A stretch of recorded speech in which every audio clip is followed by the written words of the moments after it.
Hello, everyone, and welcome to another Saturday morning with Trusler and Mac. I am Trusler, one of your hosts, and with me is Mac. How you doing, Mac?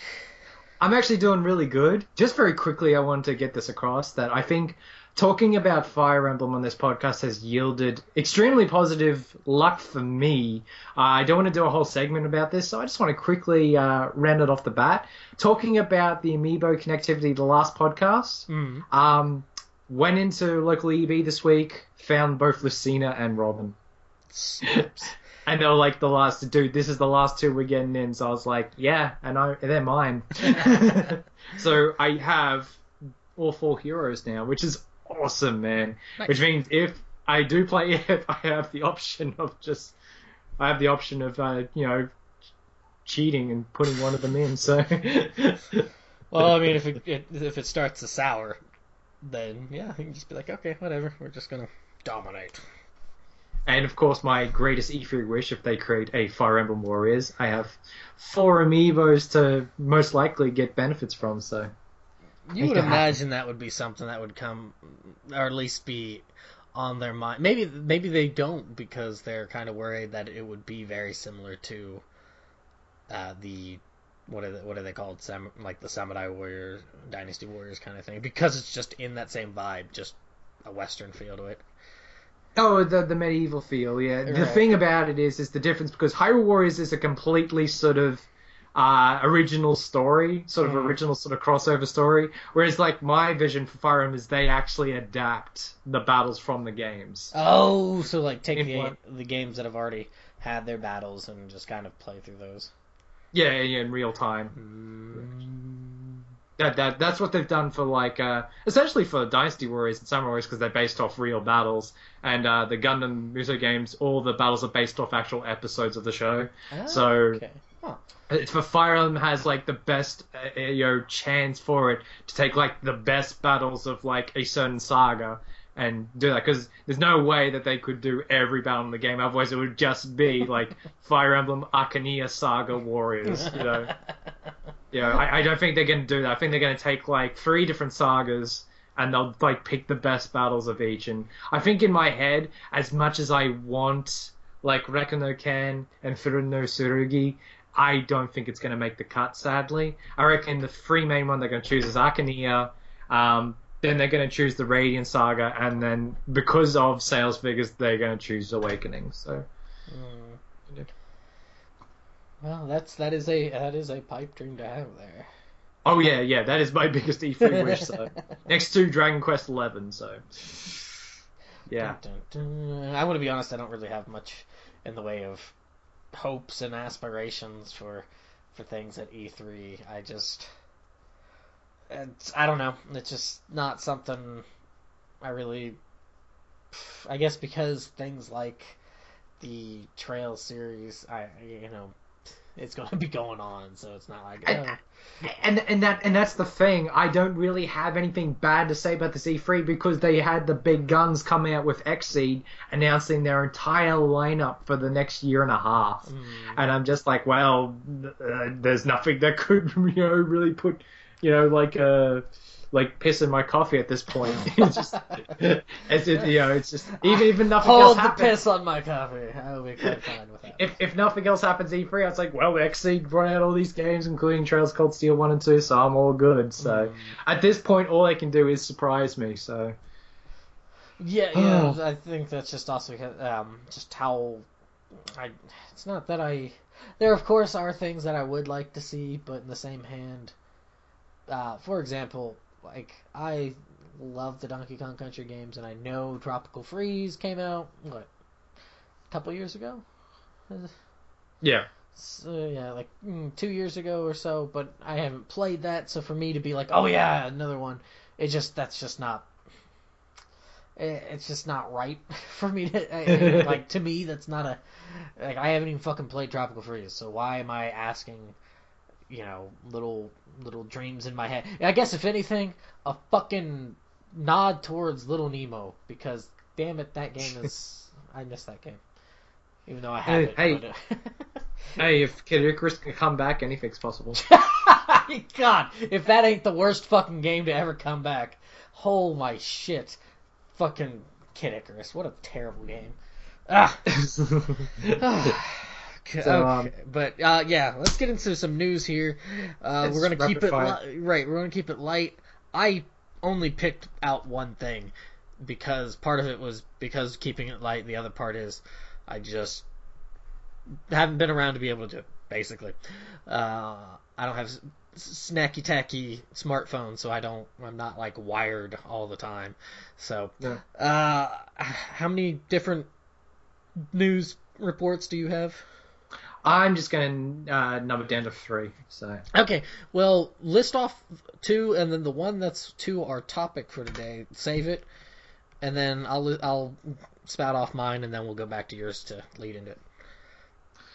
Alrighty, and I think I might have forgotten one of them already. So Jesus! I know. I had it in my. Oh no, I have it. Okay. It's relevant. I'll start with that. As we're recording this podcast, we're in the final hours of the Bloodstained Kickstarter campaign, and it has exceeded all the goals. They had this boss revenge mode that was only listed within the last 24 hours, and that has been met.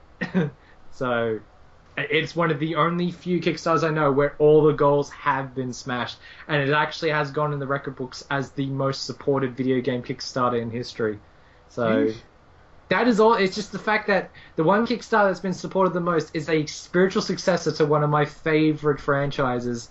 That makes me extremely happy. It really does. And what I really like now is this game can be played in so many different ways. If you love Metroidvania action RPGs, you can play the original mode.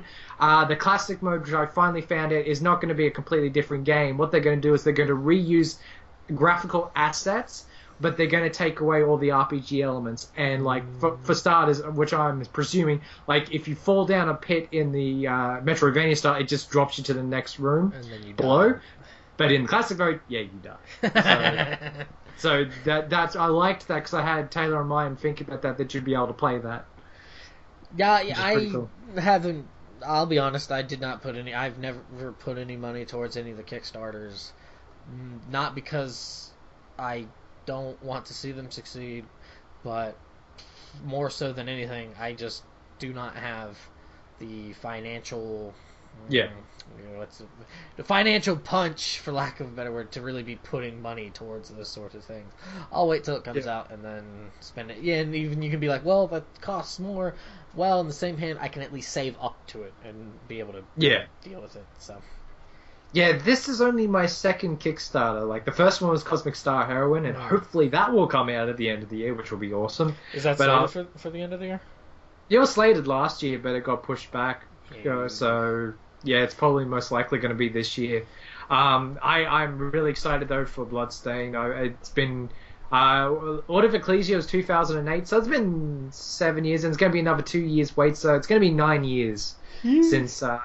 the last sort of Metroidvania experience for me, and I'm really, really happy. Unless I play one of those other awesome Metroidvania indie games that are popping up all over the place. Like, I get told every 2 seconds to play Axiom Verge, which looks pretty cool, but I'm just waiting for that to come down in price. But yeah, congratulations to Igarashi-san and Innie Creates and everyone that helped make this happen. Just well done. Okay, this is going to be like just a small one for me. My most played game of the last 5 years, my favorite game in 2014 was Hyrule Warriors, and I predicted that there will be a 3DS version soon. This week they announced it. Did they announce it, or was it like kind of leaked? Was it leaked and then they just said it was leaked, then they announced it as like a quick fix. Okay. So yeah, it's there, and I was like, all right, if it's just going to be a straight port, no other content, I'll wait till it comes dirt cheap so I can have it as like a set piece. But nope, there's going to be more content.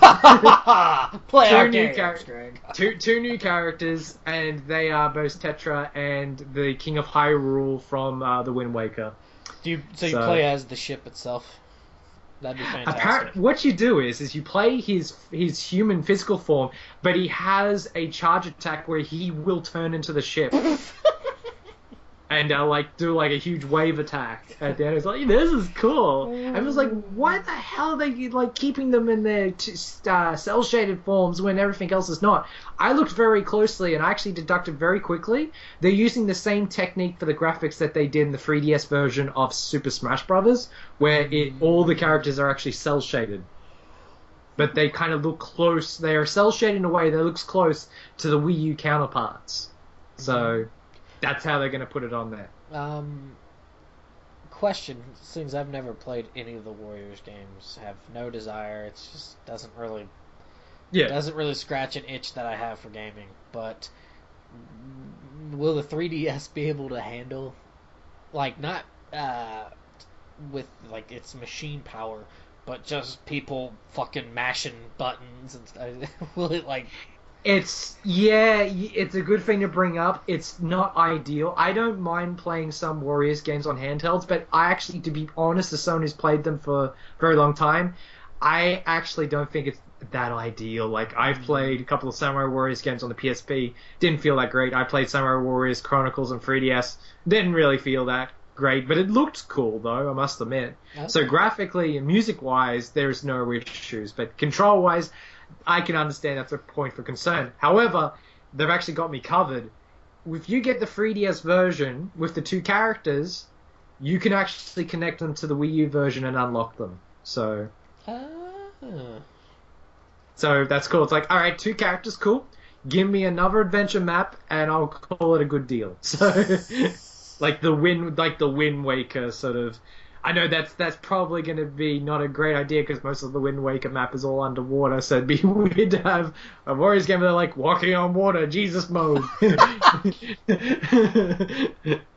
So, yeah, pretty cool. I knew this was coming though because Hyrule Warriors actually did a fair sum of money, and the 3DS is a better selling device than the Wii U, so I thought it was natural for them to sort of get more money from that. So. Cool. Hopefully Fire Emblem Warriors is next. So put that in. So go for your one news report, Taylor. All right. This it is in tandem with the 3DS, and that Capcom thinks it's a wonderful idea to basically rehash and give us a herp-de-derp or an HD version of the good old Blue Bomber Legacy Collection. Yeah, I saw that, and I'm like the one person in the community that's like, oh, that's nice.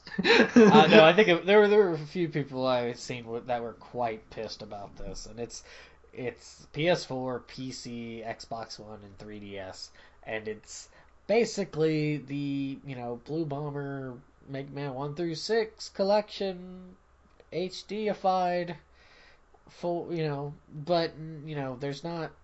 Where the fuck's 9? Where's 10? Where's Rockman and Bass, for Christ's sakes? I mean, that game gets neglected. I mean, Rockman and Bass is fucking sweet. But you've got a good point there, because that was the great thing about the Sonic Mega Collection. It wasn't just all the numbered games. They also threw in a lot of other sort of offshoot titles to make it a really sort of neat collection. So I can get what you're saying there. Yeah, so especially that game. That game's so much fun. I love that game, but it's just, I guess it's Rockman and Fort. I think he's called like Forte or something. But anywho, Mega Man and Bass. But it's just, why? Stop it, Capcom.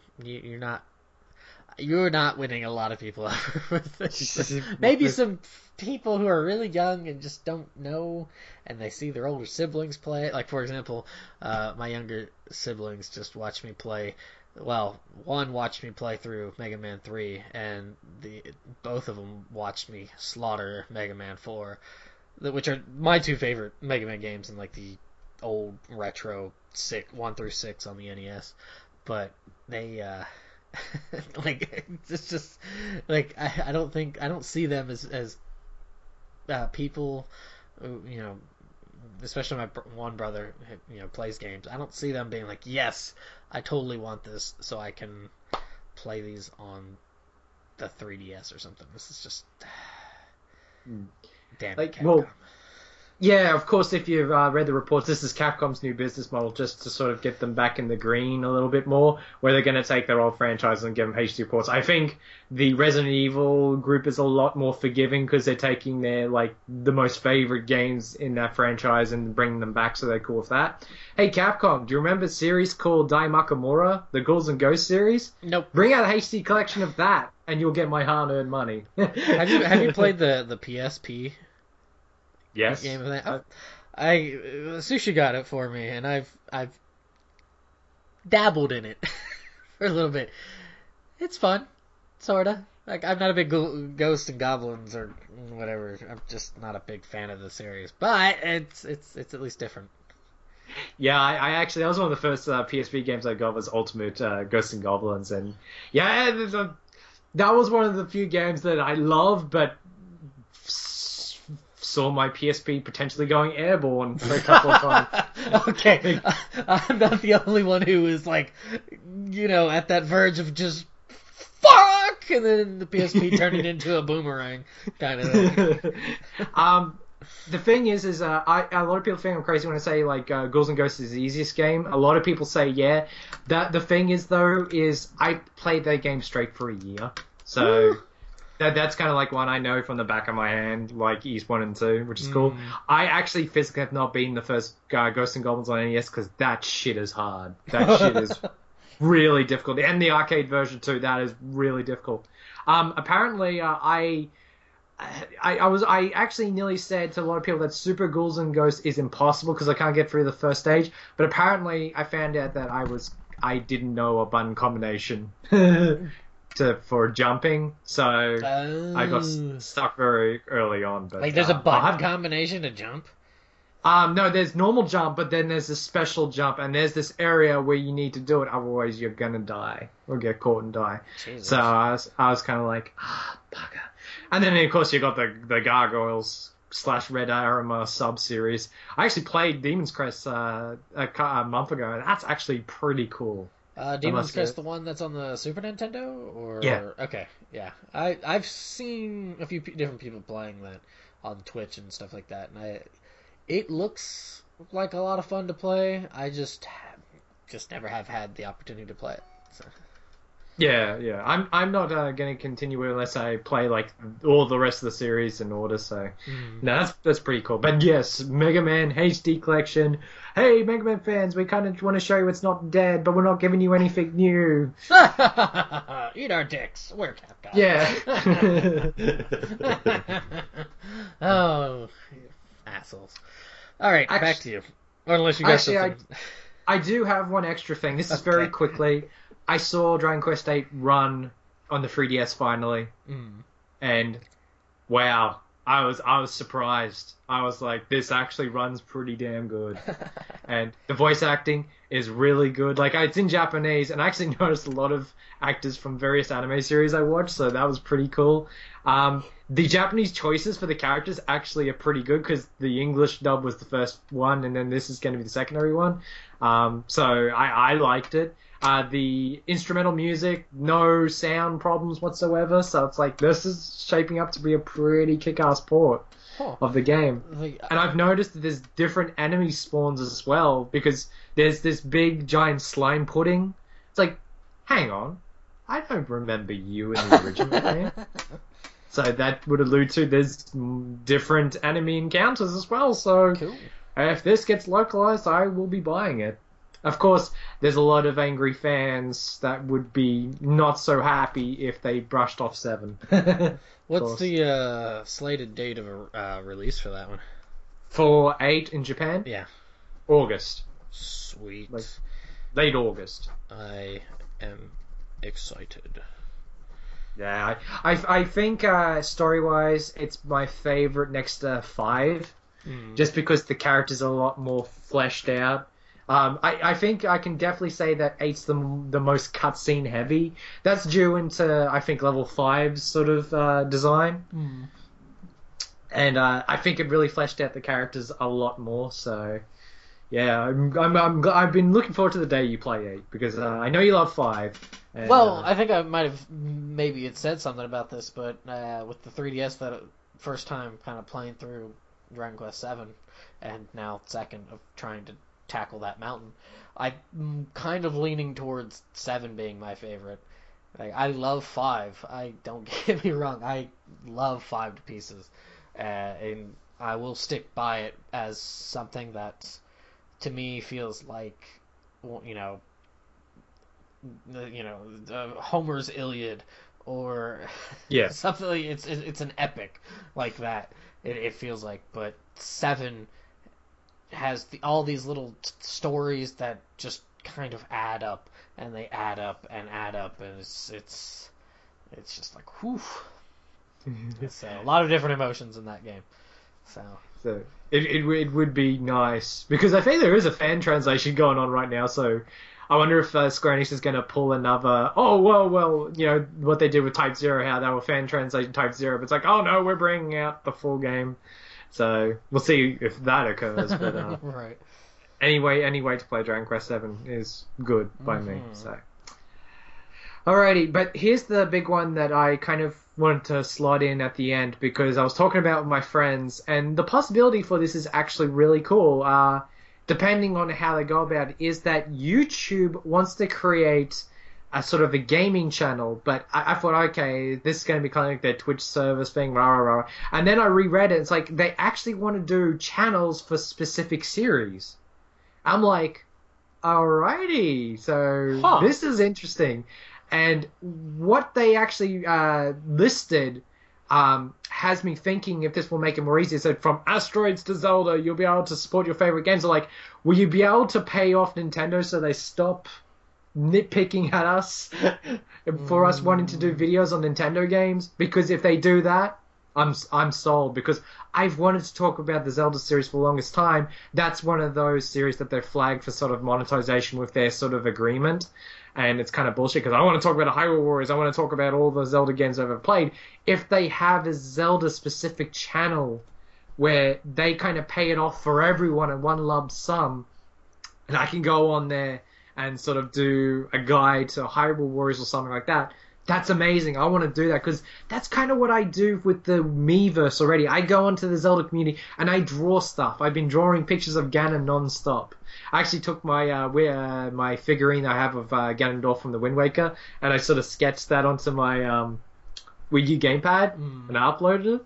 And I wouldn't say it's Picasso worthy, but it's I thought it turned out pretty good. So. And it's just really cool, and people like the stuff. And some of the Zelda art that comes out of Japanese players is just fucking amazing. Like, holy crap, you did that on the game, the gamepad. That's amazing. And I've always had a pleasant experience with the Zelda community. I've never had any BS, except for the people that speak out against Ocarina of Time. I bring it full. Fuck your game. Ocarina of Time is garbage in your face. I will slap you in the face. And wake you from that half-assed dream. Oh. No, I can't speak out about that because I haven't been in the game yet. But no, seriously, it's one of those few communities that is like really awesome. It's not like the Final Fantasy community at all, you know. Yeah, I would say Final Fantasy community is really divided on their, what they think is the pinnacle of the series. But it seems like a majority of people think, boom, Ocarina of Time, and then you get those offshoot people that did not like the transition to 3D who favor A Link to the Past. Yeah, Link to the Past is one that's really celebrated, and I'm not going to argue that because it's actually in my top 5 favorite Super Nintendo games, so I'm not going to argue that. So, but yeah, I look, people can support me. It's probably going to be people that are probably more, I wouldn't say dedicated, but probably have a lot more to go to support this channel. But I'm just going to send them an email. It's like, alrighty, so what will it take to get a specific series channel going? Okay, cool, this. Alrighty, I'm just going to type the letters Y and S, and I'm going to put up my hand to sort of help, sort of like take care of that channel for you guys. If that's okay? Seriously? Alrighty then. Oh my goodness. I don't know what I'd be. What would I... Of course, I could do the Trails thing, but that'd almost be like it'd be too easy. There'd be a couple of people I know that could definitely do Trusler. You're definitely one of them. I would come on there for like small few things, but not as much as you. But he's something I think about daily, so that I can definitely come on board and just be like, no. Here's some boss rush modes. Here's some theories. Here's some character bios in depth. That sort of thing. I like the idea of that. I like the fact there's one channel for you. So it's because I've seen it done with these communities on the Miiverse, and it works. It works to have a hub for a series. Huh. I think it works. And if they're going to do it that way, then you have my support. Now, the idea that I want to sort of email them is the playlist thing is such a great idea, but people don't fully use it. But they need to do it in a way that's sort of presented on the full page of the channel. What I want to happen is they're going to have divide into different sections. They're going to have the review section for the series. They're going to have the Let's Play section of the series. And then they're going to have sort of like miscellaneous sort of rants, thoughts, personal feelings, and all that. And then probably up the top, they have a specific sort of like official pinned point of the page for trailers and everything like that. So if they can set it up like that, that'd be amazing. See, when you had brought this up, I had thought you were going to go into the whole like YouTube trying to combat Twitch.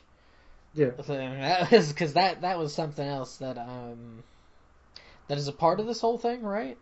Kind of. Yeah, I reckon that could be a big deal as well. But I actually to support this series, a friend of mine showed me a mock-up one that I did. They use League of Legends, and basically the channel's name is League of Legends, and then it's just nothing but League of Legends videos. So for that gaming channel, so. Well, I guess we'll see. When do you think there's going to be more news on that? They hint that they're going to try and unveil this at E3 week next week. So, like if it works out well, I'll see if I can get some people going and say, hey, you want I don't know if they do a company one because it'd be nice if just be Falcom in general instead of splitting it all over the place. That way you could have stuff like Eastern Legend of Heroes as the main driving force. Then you can pop in stuff like, no pun intended, Waffle Mail. And Xanadu, and if someone has a PC-88 and can finally stream Dinosaur, that would be interesting. I think I've only seen a handful of videos of people doing Dinosaur, Resurrection would be cool. Oh, dude, I'd do some Brandish videos as well because I've kind of turned over a new leaf playing the PSP version. So. Oh, goodness. So that'd be nice. As much as I just announced my sort of boot for my channel, it's like I have the possibility to support a Falcom-based channel. That'd be amazing. That'd be up to Falcom's sort of blessing, which they've been pretty good with that sort of stuff. So if someone can go in Japan and say hey, can you do a YouTube channel just for East videos, and they say yeah, sweet. So we'll see what happens. Falcom is pretty lenient with people using their intellectual properties. So. But before the rise of Xseed, they were happy with people translating their games, their official blessing. So, I have no problem at all that won't be an issue. But we'll see what happens, and hopefully Nintendo will kind of give us a break, and sort of support these hubs, these communities, sort of to extend what they're doing on the Miiverse. If there's a Fire Emblem page, holy crap, that's a definite for me. So that would be pretty crazy. So I think we'll leave it at that, and we, I think 30 minutes in, they're 20 minutes in, so we're doing good time. So I think that sort of segues into our much-awaited topic. Much awaited, never debated topic of the week there. Actually, I kind of thought it would have been the news would have been a bit of a different. I thought when you had mentioned it to me, it would have been different than what I was thinking. If that made any sense, what the hell? I don't know. Anywho, yep. Topic of this conversation, because we wanted to kind of keep it short because E3 is coming up and all that sort of thing. Of course, it has nothing to do with E3. It has everything to do with fucking diversity in games. Yes. Shit. It's there, but it's like finding a needle in a haystack, it seems. Well, I mean, if you're just looking at all the games and you're, I guess if anything, because of the games that are coming out, you could be like, there's not enough diversity or blah, blah, blah, blah, blah. It's the main thing I do want to bring up is it depends on your dedication. It's like, and if you don't take breaks. If you play every RPG, then it starts to feel familiar. Well, that's kind of a sign saying, you're playing too many RPGs, my friend. But I do take breaks. One of the things that I seem to say that ruffles a few people's feathers is my thoughts on the Tales series. It's not a bad series, but I don't feel like those games do anything original for me.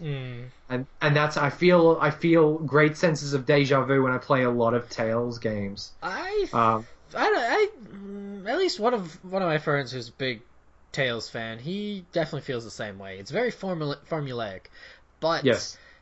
Even though it is like that, it can still be enjoyable because of the battle system and the play mechanics of it, and the Motoi Sakuraba's music a lot of the times. And it's something that may not, it may not have the greatest of stories. It may not be really told well, because honestly I don't think a lot of them are told well, because it's a lot of false endings where it's like, oh, it's the big baddie, oh surprise, there's another big baddie, oh, and like Vesperia does it like 4 fucking times, and you're just like, I mean, the first couple, the first time, okay,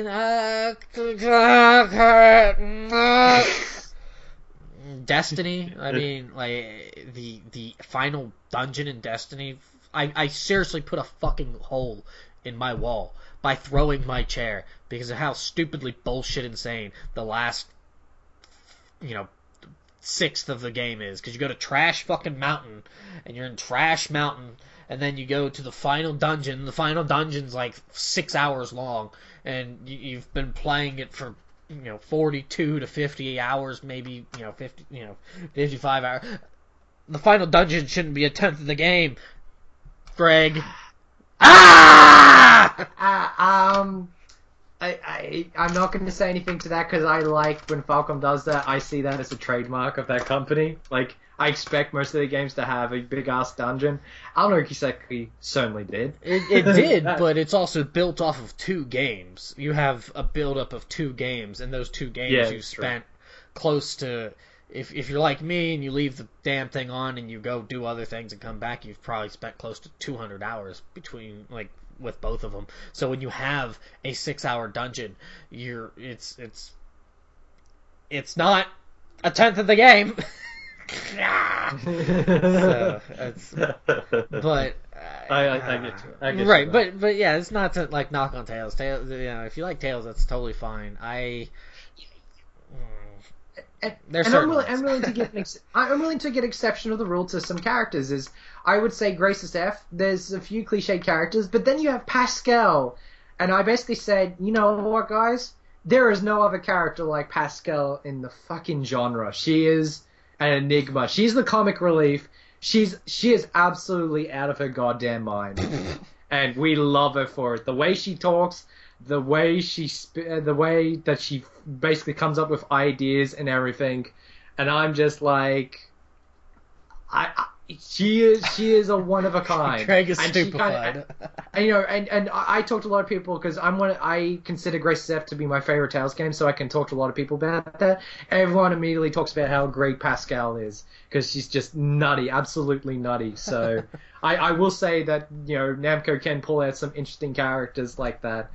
I did like the cast of Graces F. I really did, and I really liked I think the voice acting actually really helped. I actually really liked the voice acting of the English version of Graces F. It really did help the game a lot. So, like Xillia, I'm having a little bit of trouble. Like, I like Jude, but he is virtually him and Alvin are the only 2 characters I really like in that game. Oh, and Roland, he has an epic backstory. Yeah, Xillia, I've heard, I've heard that 2 is actually really, really good, and 1 is a bit ho-hum. I've heard the exact opposite. Oh, really? Huh. Yeah.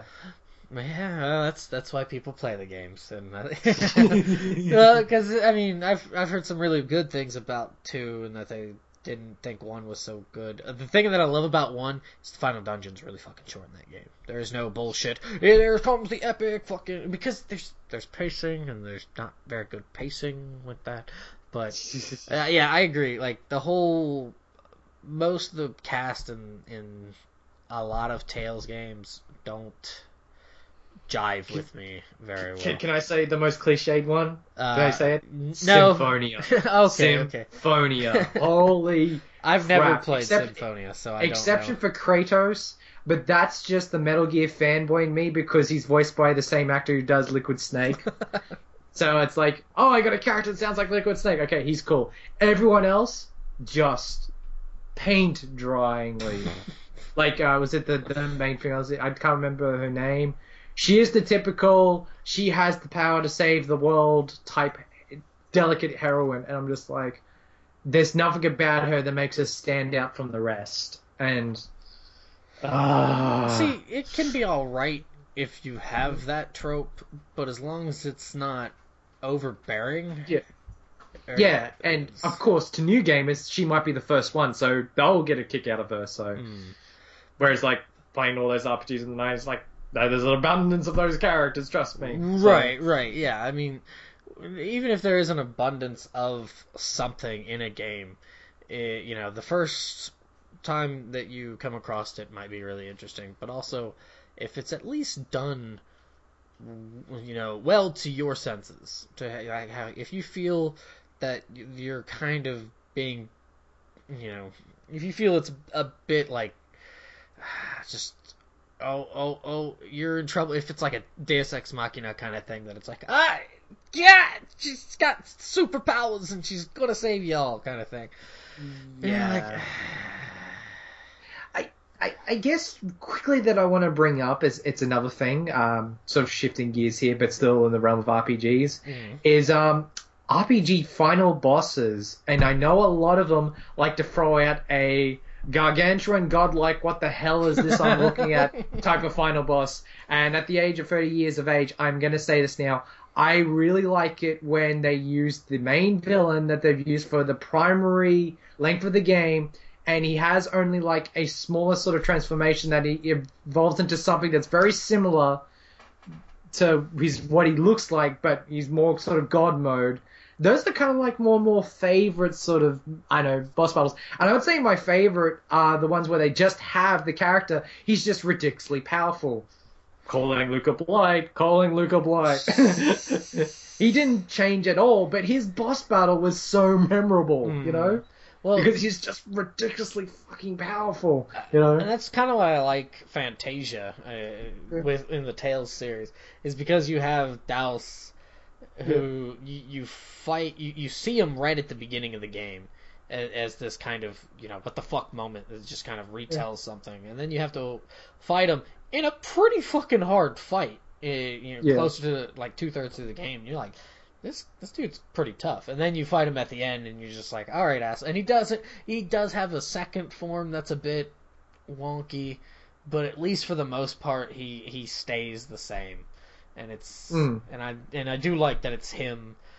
That's if you're going to show me the main, if you're going to show me the final boss early on, that's fine. If you're not going to show him early on, that's equally fine. But if you do show him early on, don't make him be some sort of like really bad, like to the point where where he's just like some just asshole who's just not really that tough. And then can I just say something? And I don't want to say too much. Do you know which was one of the best games where it hinted the final boss and it had this amazing build up right to the end? You know what game that was? I don't know what game you're thinking, but you won't believe this. The best game where it had the best build up of the final boss is Dragon Quest VIII. Okay. That's my opinion though. So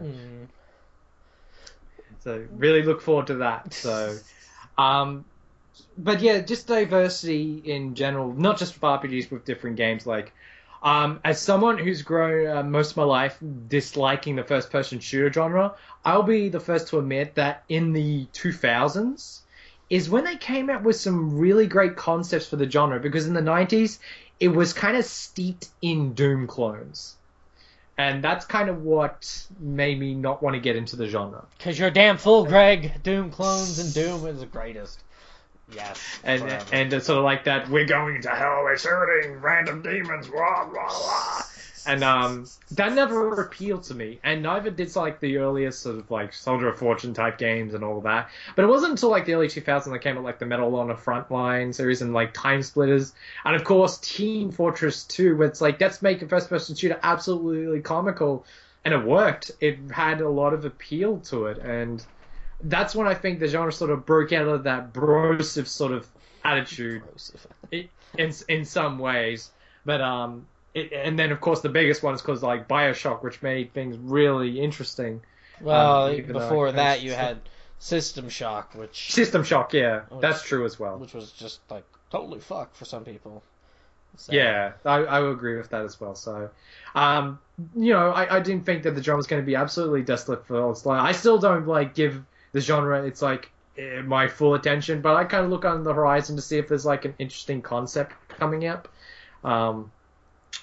So, yeah, I mean, it's because this. Oh, don't get me wrong. That's still kind of like a genre that sort of plays it safe with the sort of hardcore shooters. I mean, everyone is begging for a Gears of War 4, so. Yeah. Yeah, like that. I think how you feel about shooters is the way that I feel about racing games. Yeah, that's another one for me as well. Like, I enjoy Gran Turismo, and I enjoy Mario Kart. I know those are two and not even close to the same things, but yeah, but it's something that I enjoy, but I don't ever feel like, oh fuck, I've got to play this game. I've got to. I may get into I'll start playing it and be like, okay, I gotta get faster this lap for Gran Turismo or something. And then be like, okay, I'm good. The end. Yeah.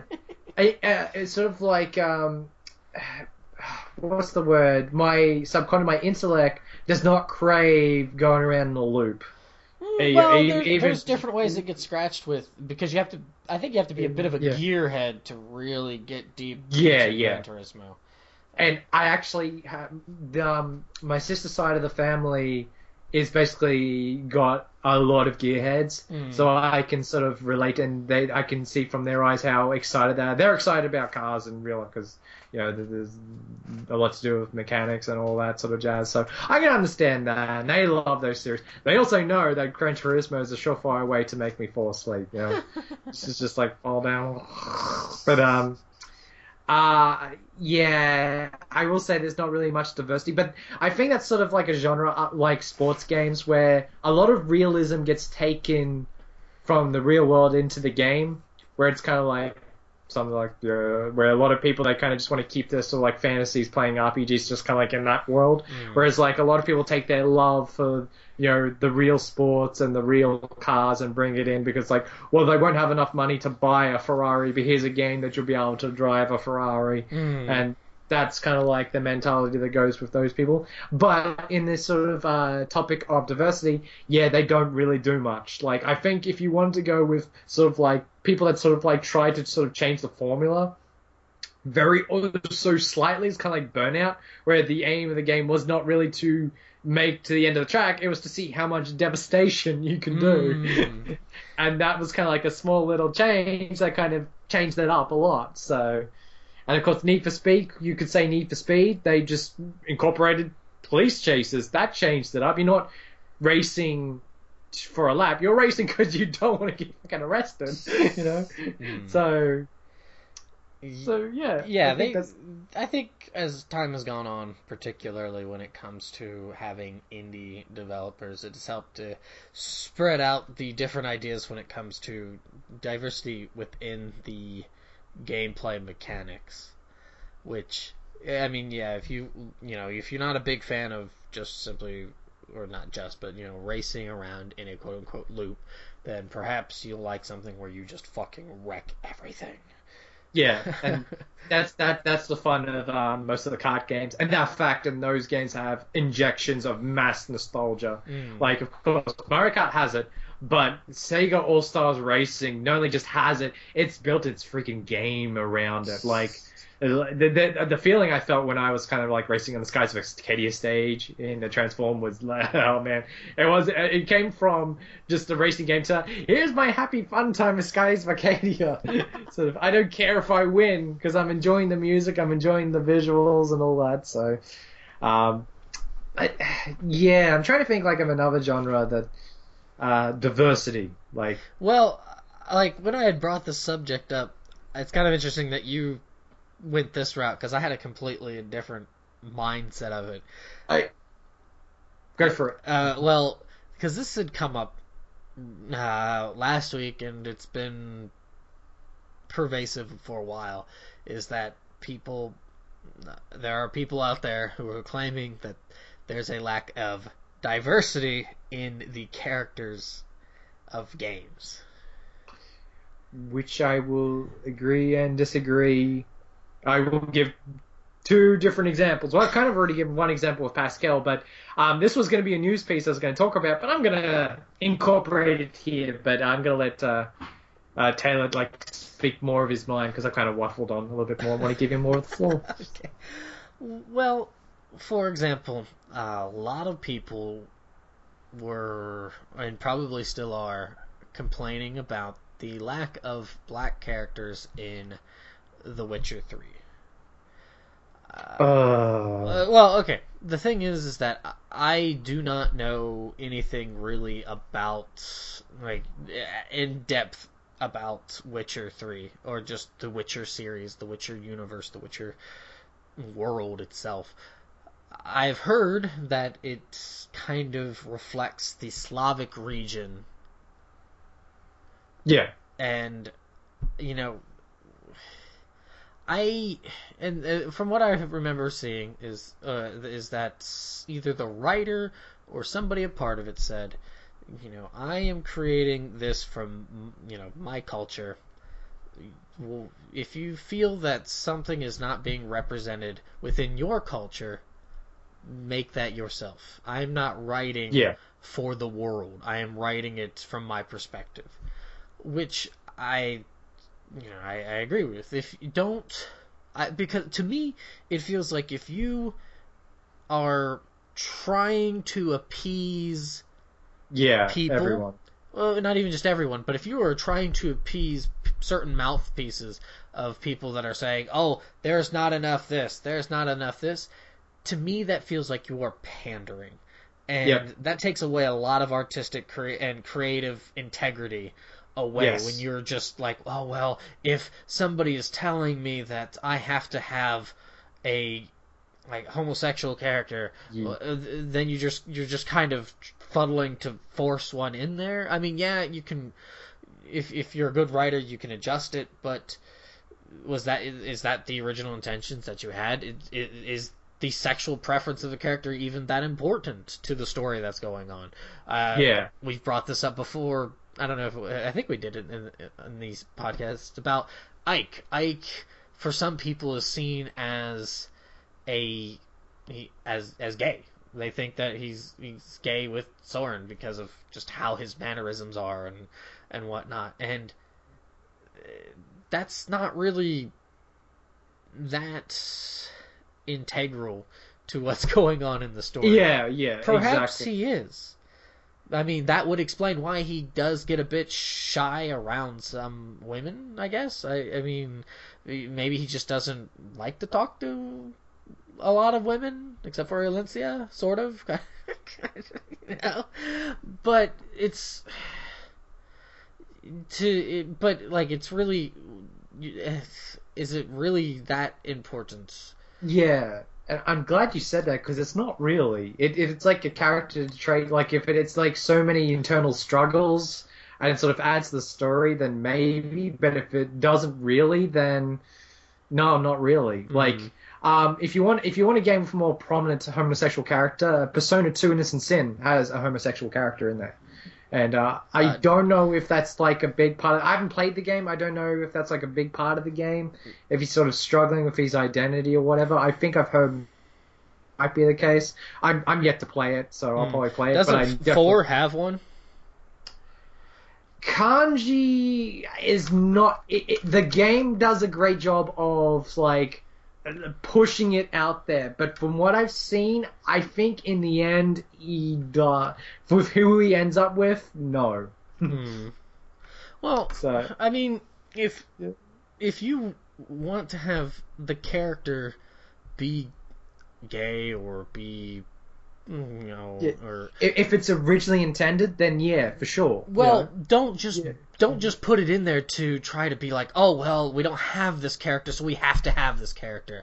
That doesn't do anything for me. You don't tell me to put in a female character who pretty much goes through the same, save the princess kind of, they're now the knight in shining armor, because that's just, all you're doing is just swapping it, and that really just doesn't, it feels like it, to me, it lacks either, creativity or just even a care to have just a strong fucking character.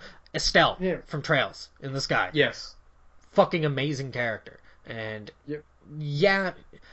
I can't really say much about SC because it's going to be coming out soon, but just take the first game. Yeah. Just what she's going through, that's, it's, even in the second game, it's not like because what she goes through makes her any fucking weaker. And it's not, I mean, because you can put, a male character in there, a different kind of character in there, that if they are human, they could have that same struggle. I know this is probably not going to make much sense until you play SC, but just stick with me on that one. Yeah. So. No, she is one of the cool characters. She's well adjusted. She's incredibly funny. Her ditziness doesn't really make her like a weaker character. Like, she's not book smart, but she's got plenty of other smarts. She's sociably smart. She's really sociably smart. Yes. And that's what makes her a great character. And I'm trying to think of another character that's really good. Well, okay, let's put a character that wasn't put because she was sort of different, that I think is such a great representation of female heroines at an early age, was Alyssa from Phantasy Star. What is her quest? Essentially, she wants to get revenge on her brother that she cared about that was murdered by Lassic. Right. And I'm like, this is a 1987 game. How cool is that, for a game that early to have like a plot like that? And it wasn't like pandering to any audience. It was Sega sort of like had this great idea and just wanted to throw it out there. So, well, I mean, but that in itself is a very, for lack of a better word, generic story. It's a plot. It's a revenge plot. Yeah, but back in those days, though, it was pretty unique. But now it'd be questionable. But yeah. Well, I mean, but like, it's, like, for example, look at 4. Look at 4. Fucking the Alyssa 4 is a badass bitch who is not taking shit from anybody, and makes Han's life a fucking hell. Right. And it's what pisses me off so much about having these kind of nitpicks about different games is that we shouldn't have to pick these different characters to be like, hey, look, this is a cool representation of, male characters or female characters and stuff. People should make characters act like people. That's, I think, the worst egregious thing that I think media falters at, is that you have, and this is why I don't give a rat's ass about a lot of Marvel movies, is because to me a lot of them do not feel I just can't identify with somebody who can fucking fly through the air and that sort of thing. There's just not a lot of human emotion being evoked out of those to me. Certain scenes, perhaps, cough cough, you could say the whole Superman trying to turn back time to save Lois Lane. That is a heavily emotional scene.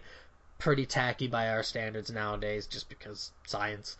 But but I mean, just in the context of just the human spirit, the human element, if it's something that a lot of games suck at, a lot of movies suck at, a lot of just TV shows suck at. It's just they don't.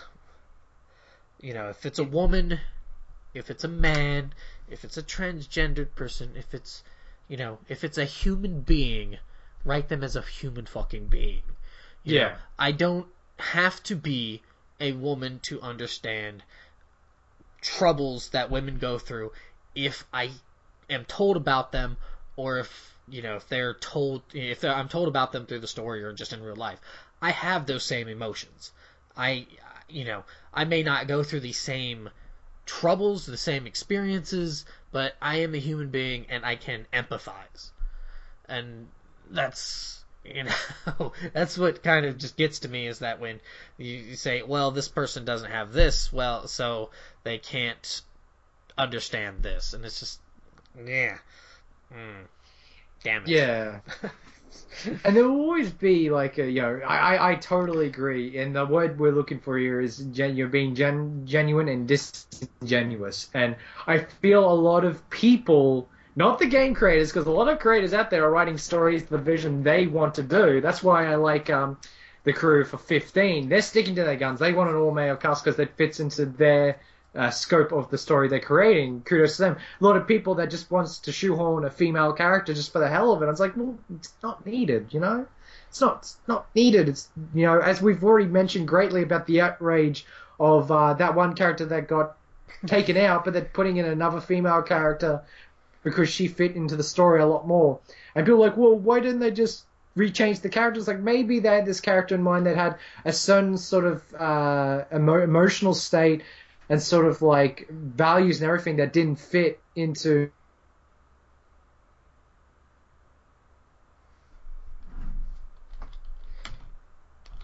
Uh-oh, I lost Greg. That's no bueno. Well, that was Sucksville. Yeah, no, it was weird. It wasn't me losing internet. I've had a lot of problems with Skype, and today it just crashed. Thanks, Skype.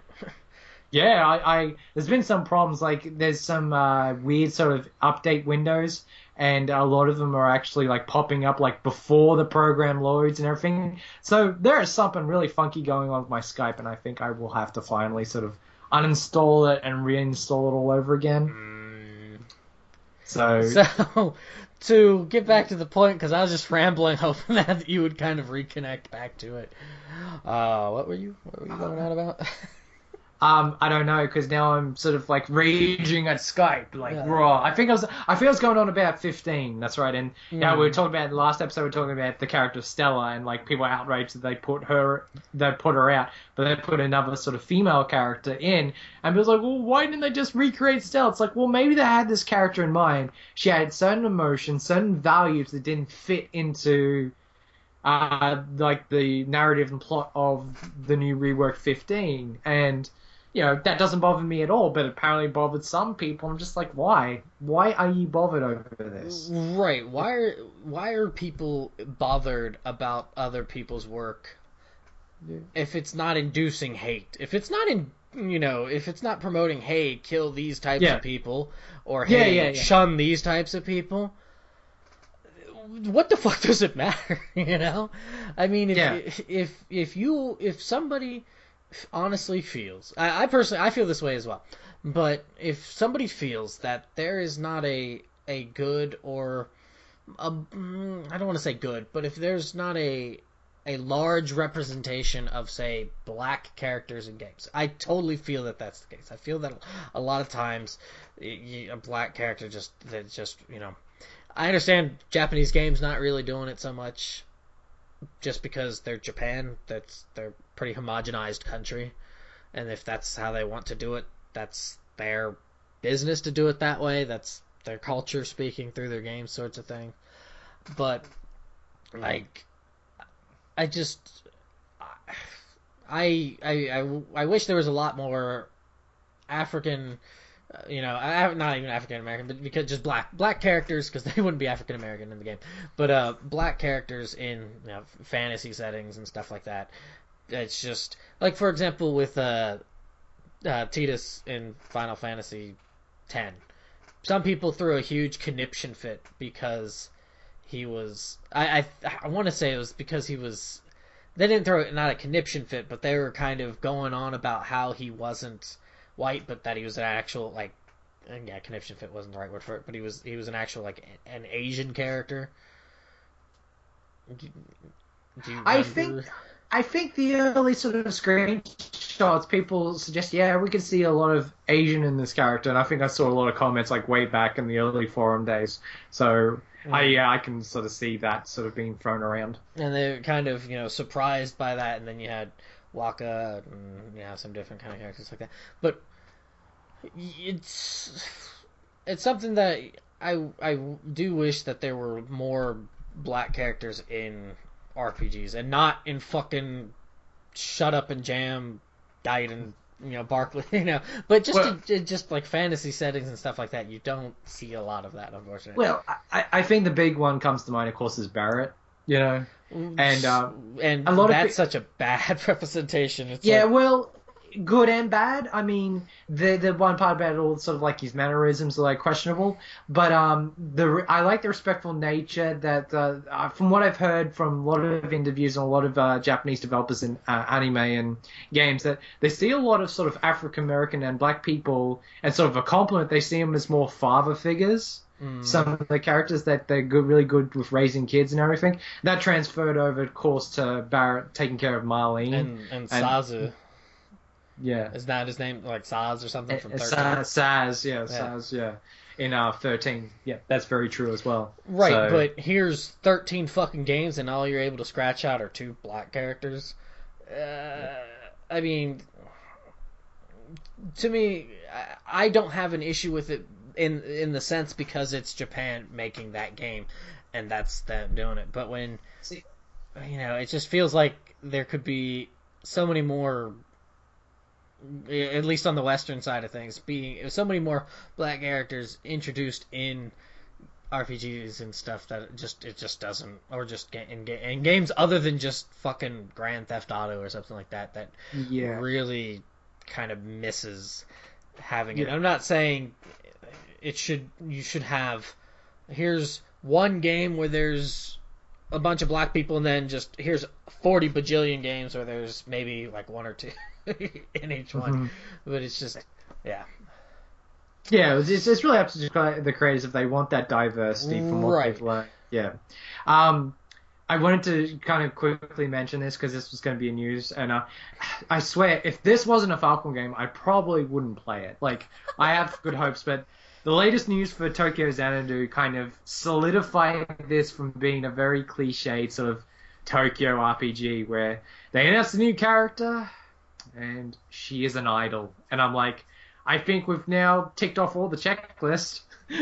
But you've got overachieving student council president, upperclassman who's a female, and she comes from a very, very rich family. Check. You have the most physically endowed character in the game, who happens to be the social delinquent. Check.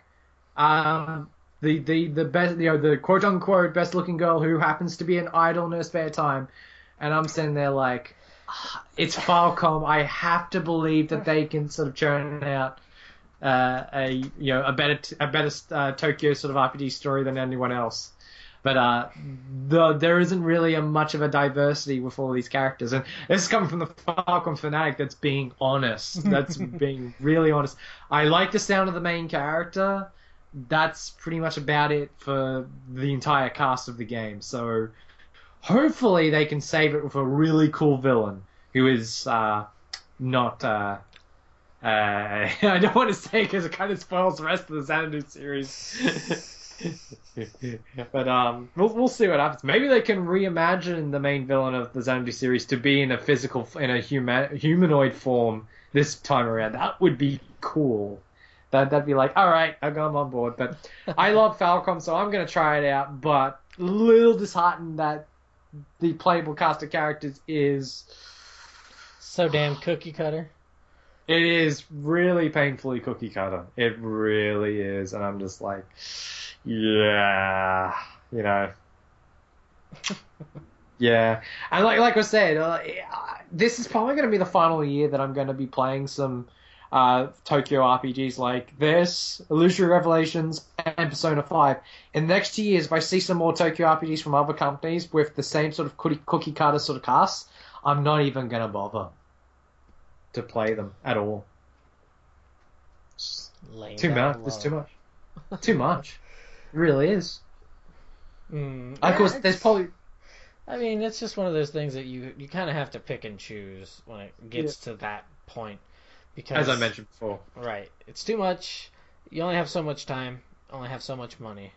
And, I mean, if you want to try it, cool. Then go try it. If you don't like it, maybe come back to it later. Exactly. There's probably going to be some people like, oh, I'm sick of all these JRPG fantasy games. Well, play something else. Play a sci-fi game. There isn't many sci-fi RPGs out there. Like, I recently played Star Ocean 4 at a time that I haven't played many sci-fi games. Christ, would you even consider that science fiction? Space opera fantasy, then? Well, I mean, that's kind of like just how most of those games are. It doesn't feel like a science fiction game when you have 10 seconds dealing with things that are kind of futuristic, and then you're spending the rest of your fucking time on dirt and soil. Yeah, I mean, if you compared it to Phantasy Star 2 and 4, because those were remarkable games that did sort of dealt with sort of like a fictional sort of science they created themselves, which is impressive, very impressive. Yeah, and that was I think a good blend of science fiction and fantasy, like science fiction RPGs, like just straight up.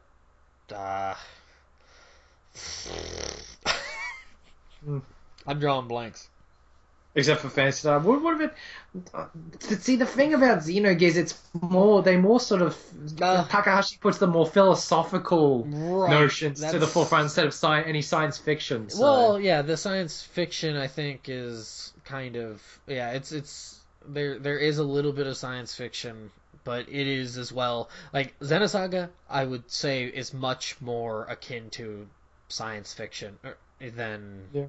A lot of those other ones, because you got, not only do you have the philosophical issues from Gears, well, not from Gears, but like similar to Gears, where you have Ziggy. Like, Ziggy might seem like a really fucking boring character, but it's one of those kind of philosophical questions. It's almost like the ship of Thesis. Is that right? Sympathesis. Where, if you or the whole darning a sock. If you darn a sock, and you knit the holes and you repair it, if you repair all of it to where the original yarn is gone and it's been replaced, is it still the same sock? And with Ziggy, he's replacing all of these parts of his humanity, including he's debating about like his mind and stuff, and if he just completely gets rid of his mind, will he still be what he is, kind of thing. And it's like that sort of thing. I mean, fucking Albedo, that's the only reason you really need to play it. But one of my favorite villains. But because some of the shit that he does. But it's, I mean, yeah, I'm trying to think if there's much else. You got Phantasy Star, Xenosaga. I wouldn't. Gears, it has the mech aspect, but I wouldn't say just because it has mechs it's science fiction. I don't want to talk too much about Blade, but in a sense, I mean, you are fighting the Mechon, but that doesn't make it sort of science fiction, but it does go into the whole cyber... Blade? Yeah, Xenoblade. When you said that, I was thinking like Wesley Snipes and fighting vampires. No. Xenoblade. Because we're talking about Xeno now. Right, I know. Blade should never come into any... Hey, you that don't movie's know. awesome. At least the first one. Oh, wow. Oh, that's actually one of my least favorite movies of all time. This is why we can't talk about movies, because we have very little in common. With movies like Galaxy Quest, Blade. Well, no, Galaxy Quest I don't hate, but I just don't see like, oh my god, it's amazing. It's like, it's there. I didn't say it was amazing, but I enjoy it. But at least it has some fun acting. Can't say the same about Blade. Ouch! Like, seriously, half the people in that just couldn't act out of a paper bag. Like, oh my god. Anyway, we're talking about diversity in RPGs. But I think a really cool game that's sort of early on, but see, people miss the point that a lot of these early RPGs were aimed at a younger audience. That's why they've got sort of like the cartoony vibe. Look at Shining Force. Like, that was definitely not there for like, oh yes, for middle-aged men, this is a game from... No. Look at the design of those characters. It was for a much younger audience, and I was 8 and 9 when I played those games. I was kind of like the right audience to play those games, and I really liked the design. But look how diverse the characters were in those games. Like, it was... If you want to talk about, like, anthropomorphic creatures, only two humanoids, just to say, 2 series come to mind, Shining Force and Breath of Fire. By the way, you talked about how Barrett's not the best sort of, like, example to bring up about black characters in games. Khan, I think for the US release, they had to lighten his skin a little bit because they were worried about the backlash, the fact that his version and the Japanese version, because he is essentially a black African-based character, and he's a thief. Yeah, that could be construed pretty badly. But it also, like, just because they're a thief, and this is kind of what irritates me a bit, is that when a character has some sort of attribute about itself, that one attribute does not define a character. Yes. I agree. And, a person. If you don't like, or if you love Final Fantasy V, and this is going to be like my fallback, if you love Final Fantasy V, I'm not going to hate you as a person. I'm going to ask you what you like about it, and I'm going to try to pick your brain about, why you think that this is the greatest Final Fantasy game. But I'm not going to say you are a horrible person or you're a dumbass because of it. I mean, you just... That's just your opinion on it. I mean, it's an objective thing that you think that this is the best. Give me reasons why you think it's the best, so I can refute them and give my own opinions about it, and we can have a dialogue. I think the biggest sort of outrage that's happened in the last couple of years is that I'm going to pronounce it like Tomodachi Life. The whole point that originally it was supposed to be just male and female such again relationships, and there was a glitch where you can have 2 male characters, and the fact that they announced that as a glitch, of course, that angered the entire sort of LBG community. So yeah, I mean that is, but that's like a cultural thing there. Yeah, that's Japan. Japan kind of brushes that under the rug there. It's just like back in when they weren't gay, they were just bachelors, kind of thing. They were just bachelors their whole lives. I mean, that is... I can understand how that would be construed as a bit of a derogatory, because when you think glitch, you think that this is not proper, this is not... It's not proper maybe because they had not wanted it to be programmed that way, but, I mean, is there any malicious intent to it? I don't know. I'm not them. No, I do not think there's any malicious intent from Nintendo. I just think they didn't think things through before they made that statement. Well, I mean, it's they could have been like, yeah, we just wanted it to be, male character to female character, and that's it. If that's what they want for their game, that's fine.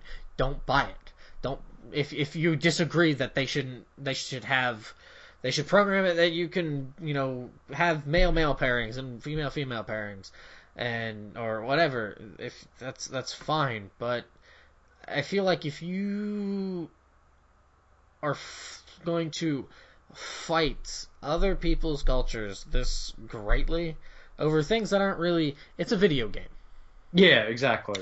I mean, I can understand, yes, it's a part of the culture, but the way you fight culture is with culture, not by just kind of being loud. And obnoxious. Well, I mean, it can be a kid, but if you do not agree with that, make your own thing.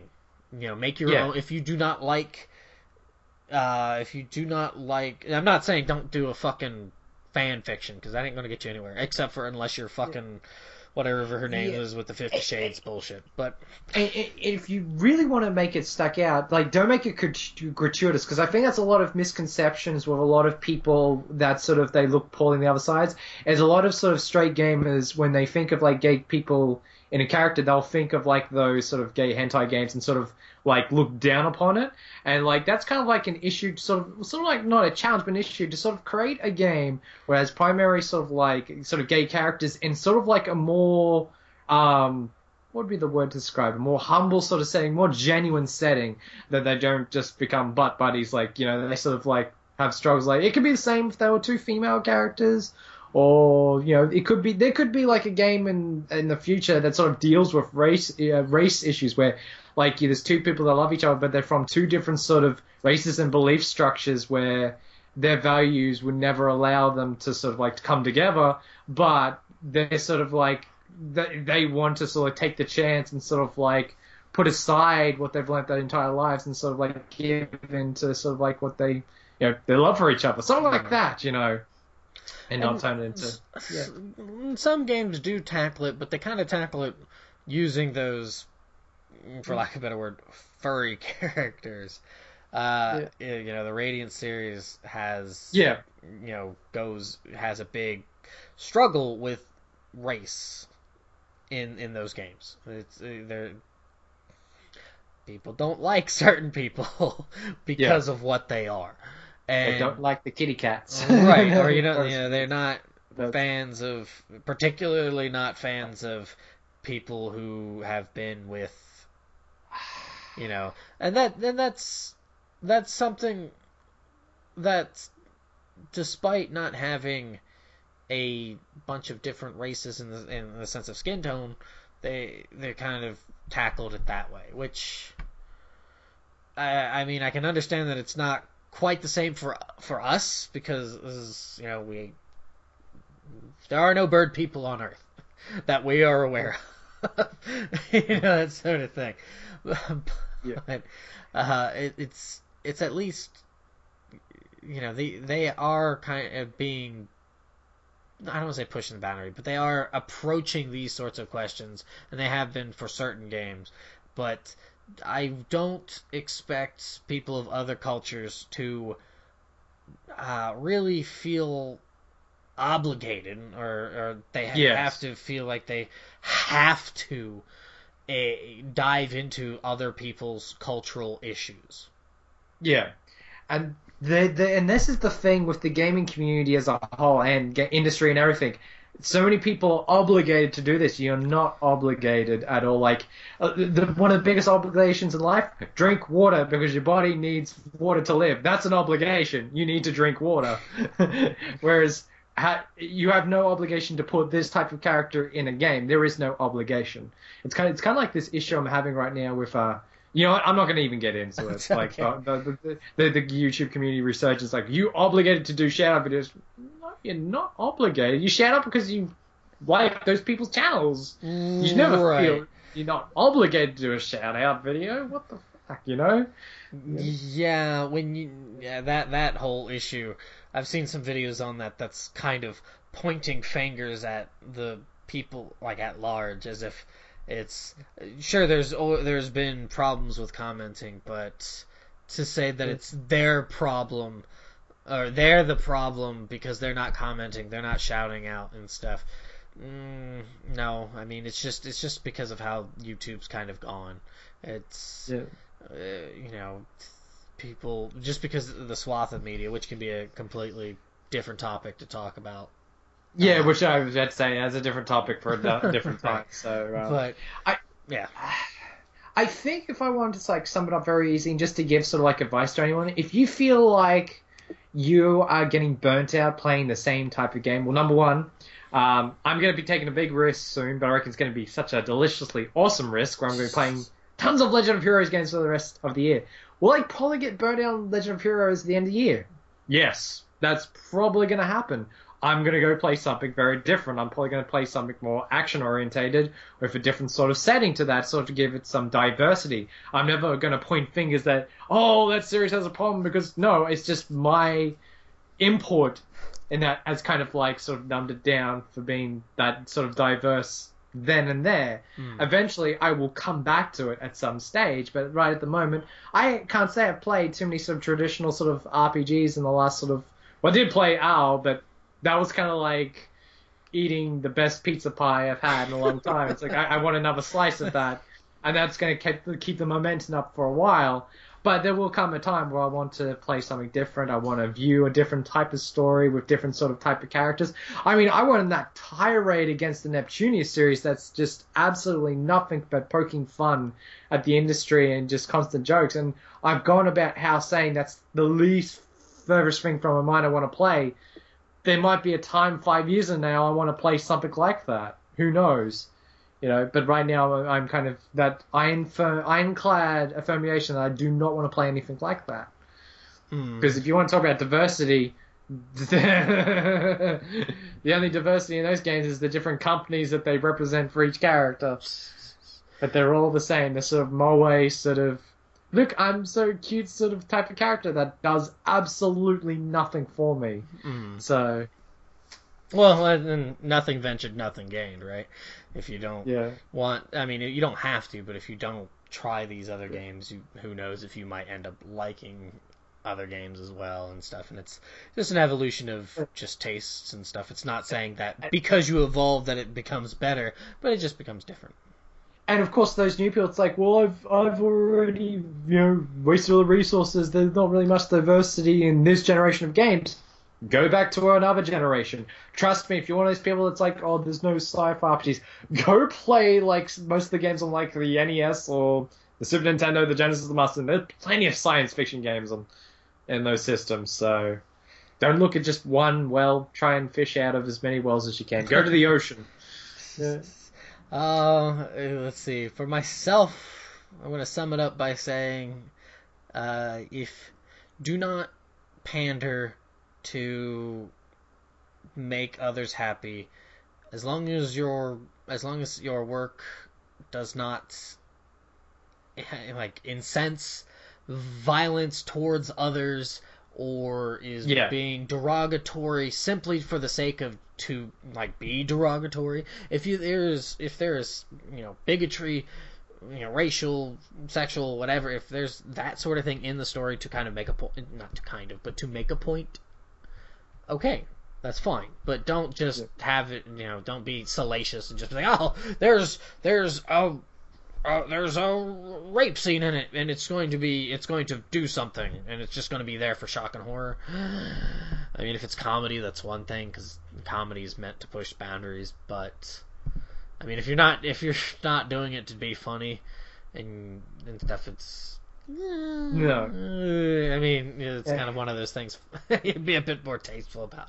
But just right in the sense of games and whatnot, speak from what your culture has taught you, outside of the whole hate part. If your culture's teaching you to hate, you can cut that out right now, please. I mean, we're all people, unless you're some sort of secret cyborg or fucking alien hybrid that you're, kind of nonsense like that. But just tell a story from the heart and use people as people. Don't just say, well, this is a female character, she must be, this free, this weak, feeble character. No. Okay, if she is because of who she is, that's fine. But don't just be like, well, she's female. She's obviously XYZ. No, stop it. Please, No. stop it. And it could be the same for like different sort of creeds as well. It's like, oh, we need a tech guru. Oh, this tech guru and the offshoot must be like plays card games or reads comic books. No. Try to do something a bit more diverse. You may have someone who's like real tech head, but like at nighttime, like maybe a real party animal or something like that. Or has like intricate sort of likes and dislikes that's from the norm. That's what's going to be good. That's what I'm hoping Falcom does for Tokyo Zan. It's like, oh, she's an idol, but then she likes this. I'm like, she likes to eat hamburgers all the time. or something like that. Like, really surprised me. Well, not just one thing. Don't hang your hat on. Well, this one thing is different, so that's okay. I mean. And of course, if it all melds into the story, don't make something if it stands out for the sake of standing out, not meshing together, and the grand scheme of things, you really need to like work all the angles to sort of like get a very nice, genuine product. And there's a lot of, I would say, all my favorite RPGs I felt were genuine. I've never felt that they did anything for shock value. Except the Puff Puff Pile and Dragon Quest 8, but that was comedic. Seriously, that shit's funny. Goodness. You got a lot to look forward to with 8. Alright, this is definitely something that I would totally like to carry a conversation about through the comments, comments would be the easiest way, because Twitter, you only have 140 characters, but if I would like to hear people's opinions on what could be, I guess, like the perceived or the fictional, the actual lack of diversity in characters, as well as the kind of perceived or possible lack of diversity within gameplay itself. I'd love to hear different kind of opinions and thoughts on it. Please keep it civil. I don't need some sort of hate spewage going on here. That shit's stupid and it won't be tolerated or whatnot. I'm just curious. So that's it. Anything else you want to add there? No, that pretty much covered all the bases. All right then. Thanks for listening. Hope you enjoyed your Cheerios or Pop-Tarts or whatever you ate for Saturday morning there. As we're totally not doing this on Saturday morning. Well, but Greg is covering the base. I think I do want to sound things off just by saying, guys, look forward to E3 week. It's going to be awesome. Look forward to next week's episode where we will be covering the news at great length. But until then, I hope you live it up and enjoy every minute of it. If somebody doesn't float your boat, it's not the end of the world. Just deal with it. It's all good, man. Right, or just focus your energies on things that actually do jive with your feelings and your opinions on things. So, yeah, and I think I want to end it by saying, yes, MGS5 has microtransactions. We don't know if that's necessary to beat the main game. Please don't jump to conclusions like everyone else has. Whatever. I have terrible fucking thing to end on. It is. It's something that's been bothering me, that a lot of people saying, don't buy MGS because that's microtransactions. Is that going to be paramount to the story? If not, who cares? Pretty much. I'll keep my... Alright, I'll probably background and say, enjoy your E3 week, guys. Yeah. And that's it. Yeah. I echo those sentiments. Enjoy the E3. Catch you on the other side of it. Thanks for listening, and have a good...